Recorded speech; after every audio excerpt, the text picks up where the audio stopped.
Hello.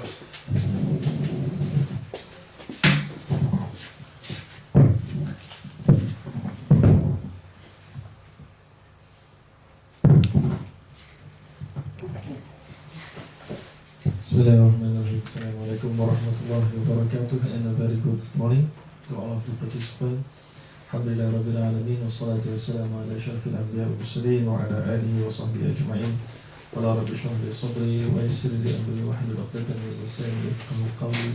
Rabbi yassir wa la tu'assir ya karim. Allahumma la sahla illa ma ja'altahu sahla wa anta taj'alul hazna wa sahla idza shi'ta sahla. Amma ba'd. First of all, I thank you to the chairperson, Mr. Ahmad, and I would like to extend my utmost gratitude to the organizer for inviting me to share some of my knowledge with all of you in Sweden, here in Sweden. I think this is my first time in Sweden, and it's a very lovely country, I see. And very surprisingly, at the airport, there is no immigration as well. Very surprised, right? To enter the country for the first time and there is no immigration. Okay, so our topic today, before we move to the discussion of our topic, I would like to introduce a bit about myself. As just mentioned by Mr. Ahmad, I'm a lecturer in International Islamic University of Malaysia, and also associate lecturer in Markfield Higher Institution, collaboration with University of Gloucester in the UK. And prior joining the university, I've served some of Islamic financial institution in Malaysia. For example, RHB Islamic Bank, which is local Islamic bank in Malaysia. And after that, I've joined Asian Finance Bank, which is a subsidiary of Qatar Islamic Bank in Malaysia. And after I think have educated myself with hands-on experience in Islamic finance and banking in the bank, so I think it's better for me to move and join the academic institution so that I can spread out the word of the Islamic bank and also expand and extend my knowledge, and also to share with others, because as you know, if we working with any corporate company, it's very difficult for us to go out and to attend lectures and seminar conferences and so on and so forth, because you have to stick to your 9 to 5 schedule, you know.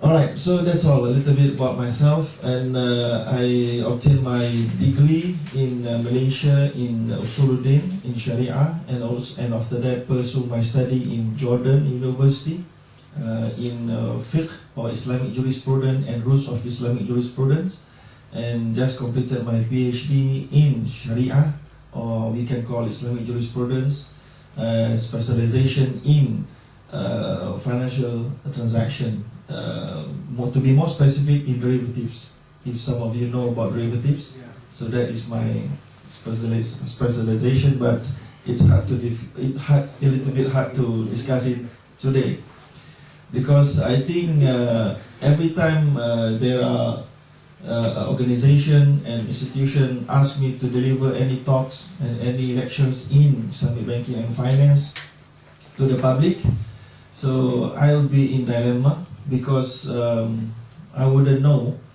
the participant expectation, because some of the participants might need a very basic introduction of Islamic banking and finance, and some of them only wanted to know what Islamic banking and finance have to do with their daily life, you know, with their daily life.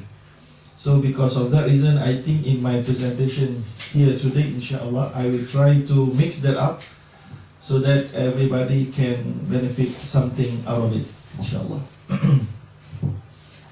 So when we talk about the Islamic financial planning or Islamic financial institution and so on and so forth, so everybody actually will have to, everybody will involve.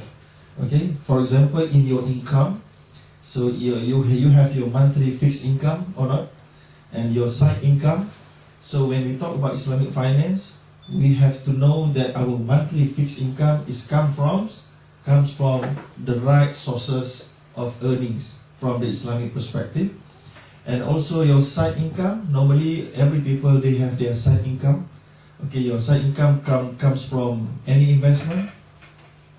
Is there any investment through the internet or through the stock market and so on and so forth? So all of us actually have to educate ourselves with this kind of knowledge from the Islamic perspective, especially when we are Muslim. And then number two is investment. Our investment in stock market, they have their own Islamic perspective. From the Islamic perspective, they have their own regulation and limitation and parameters. And also the internet, how we want to purchase anything and selling something through the internet. Scam investment, sukuk for the high net worth individuals. Normally they want to invest in the bond. From the Islamic perspective, we have Islamic bond, which is called sukuk, and then unit trust fund, and then property investment, and so on and so forth. So all of this, including expenses and takaful coverage. Takaful meaning Islamic insurance, right? Medical and health, education, inheritance planning, and also banking. So we can say that all in all of us involved in banking and finance. Even though most of the people that I met before in the various lectures, most of them are not too interested when we want to discuss about Islamic banking and finance. All right, most of the people, they would love to discuss about salah, about prayer, how you want to perform your prayer perfectly, and so on and so forth. But they just ignore discussion about Islamic perspective on this kind of topics. So that is quite unfortunate, actually. So why do we need Islamic banking and finance? For the Muslim people to comply with the Sharia, a manifestation of obedience, to get halal earnings, and to ensure that our spending all comply with the blessing of Allah, with the rulings from Allah and the Prophet Muhammad sallallahu alaihi wasallam, and also to ensure that distribution of wealth can be done equally and fairly, in a very justice manner. Alright, we'll discuss about that later. And for the non-Muslim, why do they need to this kind of banking? Because we can say from the non-Muslim perspective, Islamic finance, we can call it as ethical banking. Ethical. Because in UK, for example, I don't know whether or not anybody from UK here, but from my experience in the UK, the police always complaining and always face a lot of headache with those who consume alcoholic liquor, They love to consume this kind of drinks, but they face a lot of problem because of this liquor and alcoholic things. Okay, well, with the criminals, with the lot of things, with bad things comes from these kind of drinks. So in Islamic banking, Islamic banking and finance will avoid themselves from giving any loan or financing to this kind of businesses, even though from the capitalist capitalist point of view, this kind of business is quite profitable and feasible from the monetary point of view, but from the Islamic perspective, ethical perspective, it is not quite ethical for you to encourage people to drink, because you will encourage them to do lots of criminal because they are under the influence of the alcoholic drinks, and they will maybe drive their car with the influence of the liquor. So it's very, very dangerous, So it's not ethical to encourage people and just to take advantage from the people's wants, because not all of the people's wants is ethical. Correct or not? Right? So a lot of people, they love to gamble. But they know, because I think I have watched one of the documentary made in the UK about the gambling industry in the Las Vegas.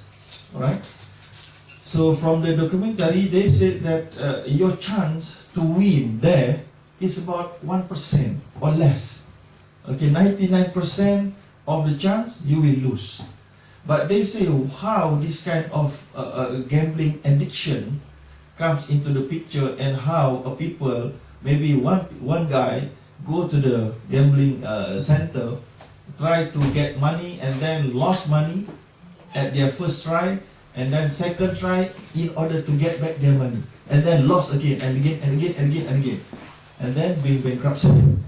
Alright, so that is, people love that. That is one of the people's want, but that wants is not ethical for you to encourage people to do it. So that is Islamic banking in finance. Islamic banking in finance do not want to encourage you to do and to go into this kind of unhealthy businesses. Just like credit card. Okay, you have your credit card now. Normally, credit card issuer will give you what we call as credit limit, correct? Your credit limit is above your monthly income or match, break even. What do you think? Normally, not normally, almost all of the credit card issuers will give you credit limit above your monthly income. Do you know what is that mean to you? That means the credit card issuer want you to spend more than what you capable of. So that is not ethical, That is not that ethical, because at the end of the day, you will be burdensome with all of this debt, and not only the debt, but the interest of the debt, and not only interest of the debt, but penalty of the debt is compounding. Do you know what is the meaning of compounding? So compounding meaning, if you can purchase a thing with a price of 10 or 100 crown, because of a credit card, you are purchasing actually with a price of higher than that. So that is not that is not ethical from the Islamic perspective. For the ethical banking Islamic practice, you only encourage people to spend parallelly or in line with their amount of income. For example, we encourage people to utilize debit cards. Yes, debit card is you are spending with your own money. So in that way, Islamic banking is ethical banking from the non-Muslim perspective and from the Muslim perspective. So we can see from here, Islamic banking is for all. Even though their name is Islamic, but they are for all. Because of that reason, some Islamic financial institutions in the world, they refuse to use the name of Islamic in their corporate banking name. For example, Kuwait Finance House. There is no Islamic there. Kuwait Finance House. Kuwait Islamic Finance House. No. And you have the biggest Islamic bank in the world is Rajhi Corporation and Investment Banking. There is no Islamic there. And we have in Saudi Arabia, one of the biggest also, it's called Dallah Al Barakah Banking Group. There is no Islamic there. Alright? Normally, the word Islamic is in Islamic Bank in Malaysia. That is because that is Malaysian trend. Malaysian trend, they love to put it as Islamic so that the people will immediately know that the other bank is non-Islamic. Alright? Okay, that is one of their strategy, I don't know. But that is their approach.